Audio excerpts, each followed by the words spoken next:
Hi, we are back in the kitchen, and I'm just trying to get a little bit of something going here in the kitchen. I like to do a little tree and decorate it with kitchen things, measuring cups, and well, I'm gonna have to deal with that later because, well, let's put it there. Because there's something else I want to tell you about. I told you about this on episode 30. Here is our Philo Award, not philo like the dough. And we're very, very proud of this, and we're going to hang it up here in the kitchen, but I wanted to make sure you all got to see it. Chris and I went down to Indiana at the end of October and enjoyed the weekend, and got this wonderful plaque that honors our show. And I was told that there was over 3,000 entries, which makes me even prouder still if that's possible. So that's our award, and you all helped make it happen. So I'll put that by my tree for right now. There we go. All right, today I'm going to talk about, we're getting up to Christmas now. Everybody's busy, and you get to a certain point in the day and it's like, oh, go grab a pizza. Oh, we got to feed the kids. Well, I like to still be able to make things quickly, nutritiously, that aren't pizza every night of the week. Now, if you go to your local grocery stores, they have the roasted chickens. And a lot of places at the end of the shift or whatever, they'll shred what's left of the chickens that didn't sell, and you can buy the already cooked shredded chicken, which is very handy. So what I'm going to do today is kind of a riff on a grilled cheese, make it a little bit heartier, and I'm going to take the chicken that's already shredded, and I'm going to shred it up a little bit more, and then I'm going to add some stuff to it. Then we're going to stuff it in bread and grill it like you would a grilled cheese. See? Just that easy. It's very moist. You can even hear it when you're shredding it, how moist it is. But that way you don't have to go and buy a whole chicken, and but you can still get the protein and of course the ease, because here it is, chicken's done. So that's what we're going to do with that. All right, so I'm going to add, I think we need to add a little bit of onion. It's almost like making a chicken salad, and which we've done before, but as with everything else, I do everything differently each time. Oh, look at me, I'm chopping. Don't you love it when I chop? I've been going back watching some of our previous episodes, and I just really enjoy this. I enjoy it so much. I enjoy the feedback I get from people. Our numbers keep going up every day, and looking forward to doing so much more. I've been away from the kitchen, or from the show here for a while. That's because I've been really busy with other things. But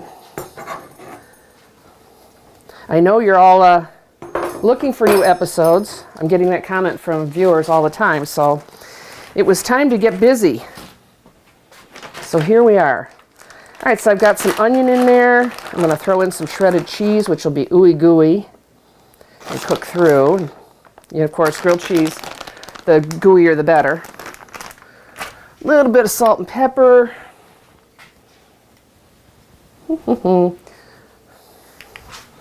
What else is I going to put in there? Well, so just kind of mix it through. Smells good. All right, so now I think everybody's made grilled cheese. The basic preparation is pretty much the same. I'm going to use some potato bread here, trying to lighten things up a bit in cooking at home, but don't tell Chris.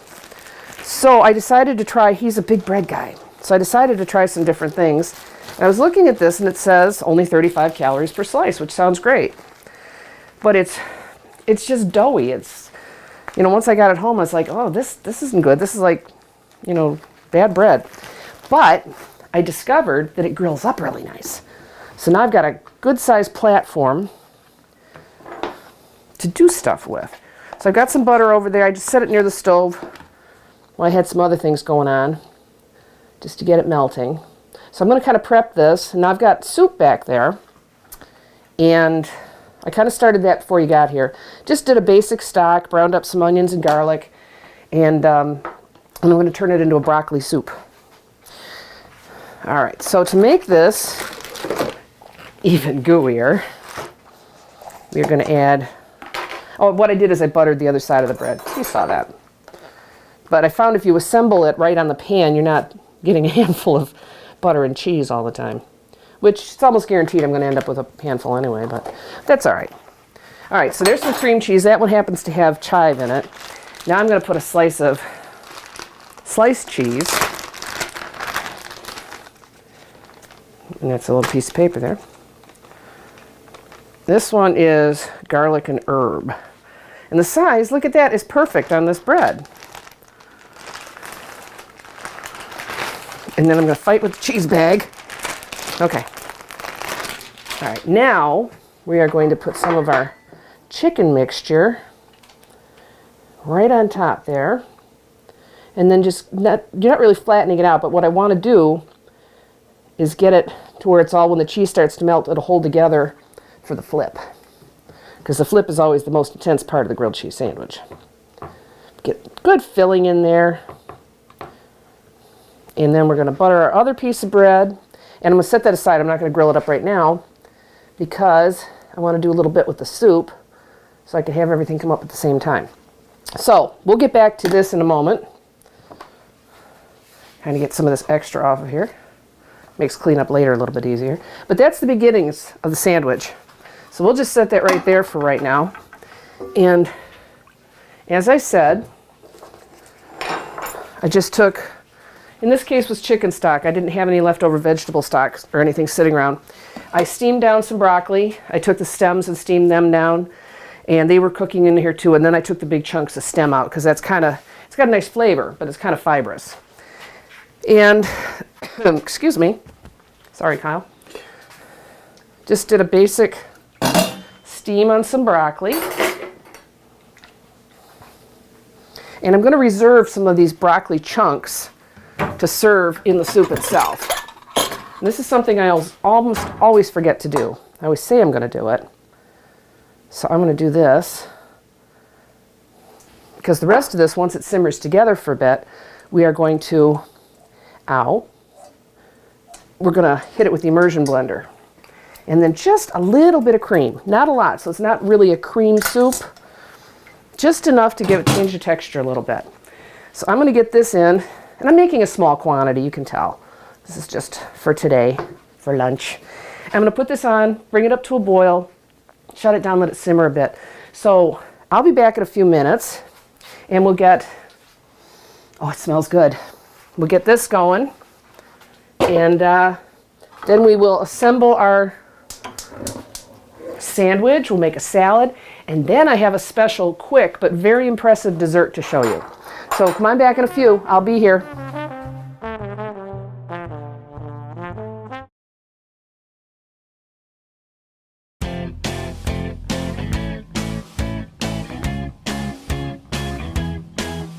Hi, my name is W. Ripto. I'm a member of the Addison Township Fire Department. I'm a lieutenant here. I've been here for 13 years. Today, we're going to talk about address signs and having your driveway properly marked and making sure that when there's an emergency, we're going to get there quickly and safely to help you with your emergency. Here are some things that we need to keep in mind when you mark your driveway and or your mailbox. In some situations, you may have to mark both your mailbox and your driveway. In situations where your driveway is across the street from your mailbox, or if you have a shared driveway where multiple houses are on your driveway, or if your driveway splits off into 2 or 3 areas, wherever it splits, you might want to have an address sign marking what side to go on, whether it's left or right or straight or however you need to do it. It's going to make our job a lot easier to get to you in that state of emergency. A few other things to keep in mind is you can have your address sign vertically or you can have it displayed horizontally. We highly suggest that you mark both sides of your address so that whenever we're coming from the north or the south or the east or the west, we can see that driveway on both sides. In our engines, in our ambulances, we have our map books. And in our map books, we have very detailed oriented pictures showing exactly where the addresses are. But having that marked, your address sign marked or your driveway marked, will definitely ease us in finding your address in that state of emergency. Okay. In the map book, we have all of our hydrants marked. We have all of our streets marked, and it makes it a lot easier for us to find. So that's typically the officer's job, sitting in the officer's seat. He grabs the map book and verifies with the driver exactly where we're going. And we have also a blown up section showing real quick and easy how to find your address on one sheet of paper. Instead of flipping through the book, we can go through your section and find exactly where we need to go. Okay, the address signs are $15 a piece. You can call the station at 248-628-5600 and request to have one filled out, or you can come to the station and have one filled out yourself. They're $15 a piece again, and it's definitely a good thing to have for your driveway and for us if we ever need to get there. Thank you very much for your time today. Again, my name is W. Ripto with the Addison Township Fire Department. Thank you and have a good day.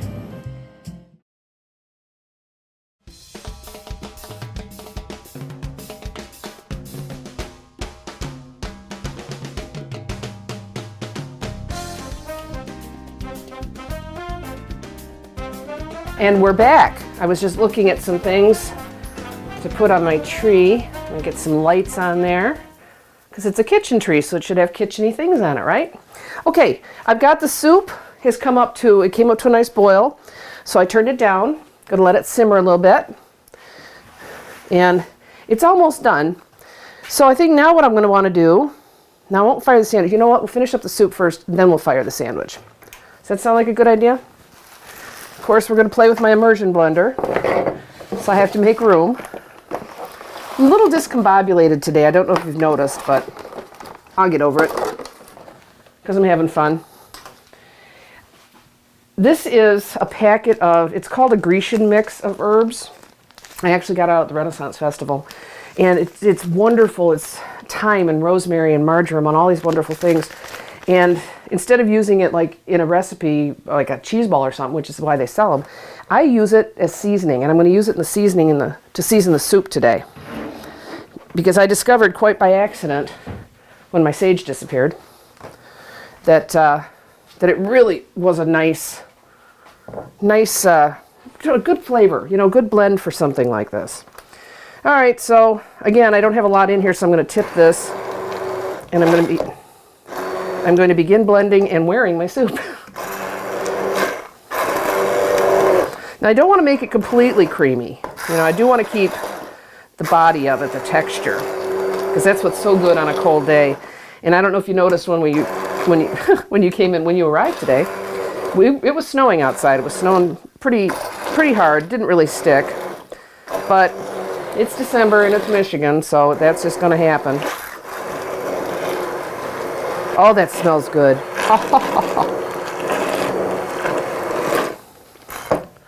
There we go. All right. That kind of blended down. And I'm going to hit it with a little bit of cream and a little bit of our seasoning. And, oh, it smells good. Now, if I was going to make this a true creamy soup, I would use a lot more. This is almost a flavor element than a texture element. Just a little bit of half and half. Blend it in.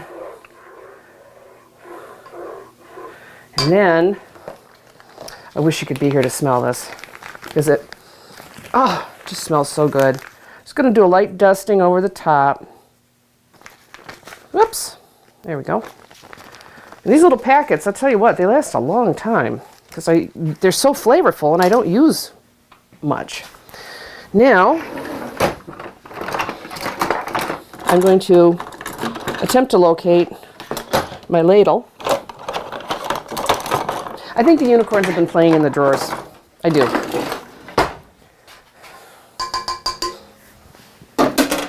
And I'm going to put some of our freshly steamed whole broccoli in the bowl. And then, now if I was actually serving you lunch right now, these would all come off at the same time, so they'd all be nice and hot at the same time. But this is just to show you. Oh, the smell. Oh, I'm gonna have a good lunch today. So there we have our soup. And I'm gonna let that sit right there right now. And we're gonna go back here to the stove. And I'm gonna try to get out of your way.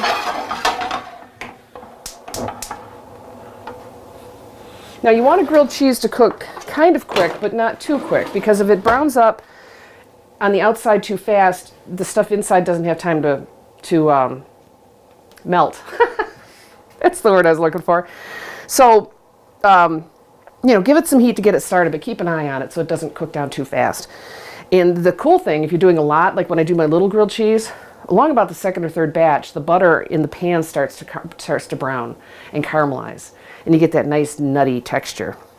So while we're getting ready for that to start, today is December 8th. Tomorrow, December 9th, the Oxford Township Parks and Recreation Department brochure is coming out. And that goes, there's thousands of people get that. But you will find in there, Treetop Lodge has been included. Our beer dinners, our wine dinners, cooking classes, and scrapbooking, crafting days.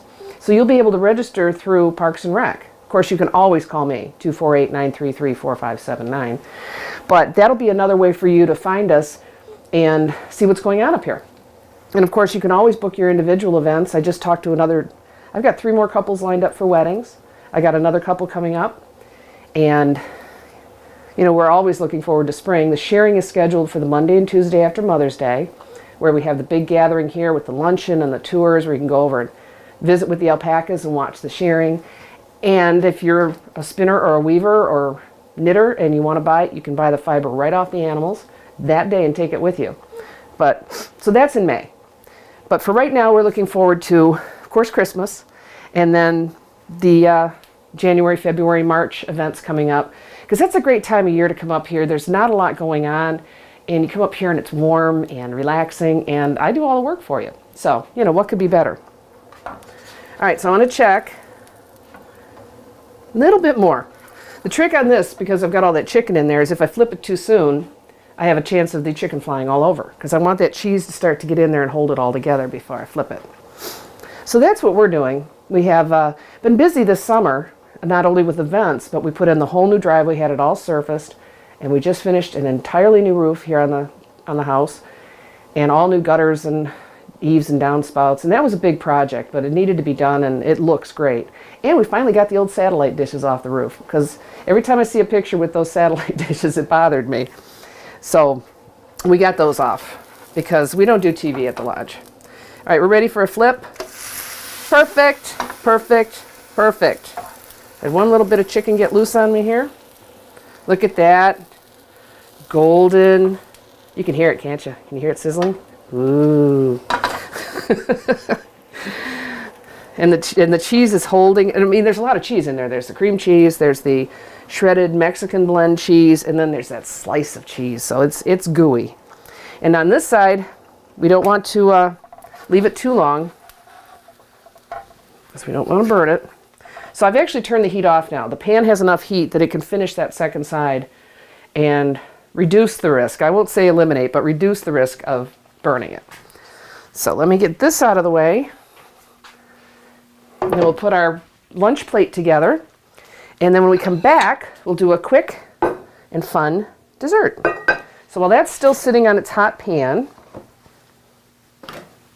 I'd taken these all out earlier and washed them and then put them back, which means I need to use them quick, but I didn't want to stop and do that right now. So this is a mixture. They call it Power Greens. It's got the kale and everything in it. I'm still not a huge fan of kale by itself, but I like it blended into things. So I'm going to bring our sandwich over and slice it, except that my knife has disappeared. It's right here. There we go. Oh, look at that. Look at that. Ooey and gooey strings of cheese. We got our soup. I'm going to drizzle a little bit of our house raspberry vinaigrette on our greens. Add a little bit of zest there. And I will slice tomatoes. And when we come back, we will do dessert, which will be fun. So stay tuned. And this will probably be gone when you get back because I'm hungry. So there we go. Is that a nice lunch for a winter's day or a day when you're busy, you're out shopping and the kids have got stuff going on and everything else? Do this. Do this. This is, you saw, it's what, 20 minutes, we're done and ready to eat. And it's so better even if you can only replace 1 or 2 meals that way. Just do it and enjoy it. Bring the kids in, have them play with it and have fun with it with you. All right, so come on back in a few and we will do dessert.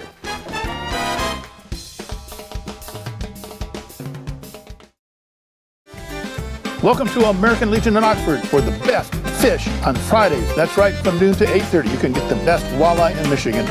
You can get walleye, baked cod, chicken strips, baked potatoes, and more. On the hall side of the Legion, oh, hello there, friends.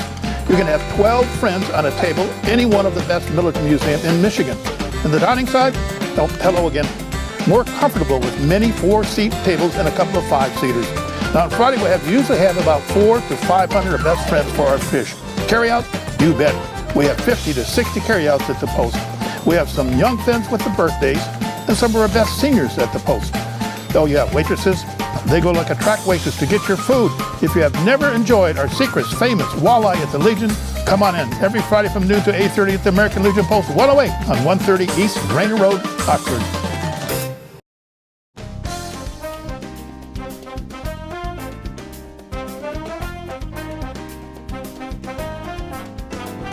And we're back, and I have begun making a mess, because that's what I do. Now, I want to make a quick dessert. It's the time of year when everybody's baking from scratch and everything else, but you don't always have the time. You can do fun things with mixes. So what I did is spilled it all over the table here. Excuse me just a second. I just took a basic boxed cake mix to make cupcakes. All right. Pretty simple. There we go, now we're cleaned up. But instead of just doing it straight, I did kind of a variety. In some of them, you can see I stuffed in chocolate chips. In some of them, I stuffed caramel. In some of them, I didn't stuff anything because I'm going to do something else here with those. And that is, we're going to do a little bit of a filling. So I'm just going to take my little paring knife that is very sharp. I'm going to cut a circle, pop that out, and then we're going to put, in this case, I just reached into the fridge kind of blindly. I really didn't plan it. And I pulled out some wonderful homemade wild grape jelly that Katie Goff brought me. She and Matt, you know, our shearers, they were down here a couple weeks ago. And she brought me rosehip jam and grape jelly. And they're just wonderful. So now, we'll do that right into the center.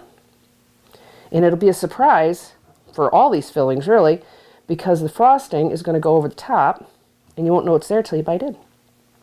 And then it'll be very fancy and very impressive with a box mix and a can of frosting. Now, I have recently started doing things with this pastry bag. I'm not a cake decorator by any stretch of the imagination, so don't worry, Sweet and Savory is perfectly safe. But it just makes it look a little bit prettier.